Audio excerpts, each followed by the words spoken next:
Asmakizun honi esker, gizakiak lurra hobeto landu ahal izan zuen, herrixketan antolatu ahal izan zen eta, ondoren, hirigune handietan.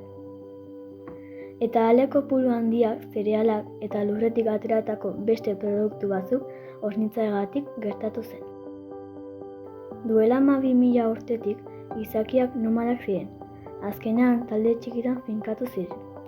Klima hotz ziklo batetik ziklo bero batera igaro zelako, eta horrek laborea sortzen lagundu zuelako. Gizakiek lurretik gauzak lortzeko lurra astindu behar zutela ulertu zuten. Makila soil bat erabiliz prozesua hobetzeko beharra ikusi zuten, ahalegin txikiagoarekin emaitza hobea lortzeko. Eta horrela sortu ziren. Duela 5.000 urte lehen goldea Mesopotamian, lurrean sartzen ziren pieza bakarreko zuhaitza adarrak. Lehen garaietan gizonek eramaten zuten, baina denborarekin animaliak erabiltzen hasi ziren. Denbora eta lana horrez.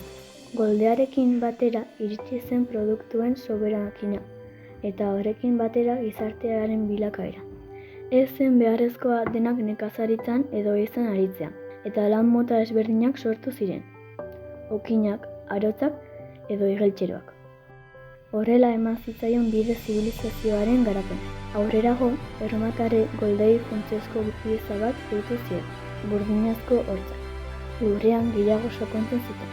Erdi Aroan goldea burdin esiekin eta hortzekin erabiltzen hasi ziren.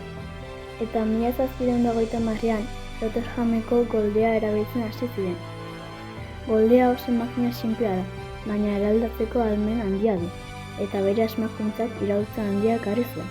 Ez bakarrik teknologikoa, baita ekonomikoa, soziala eta demokratikoa ere.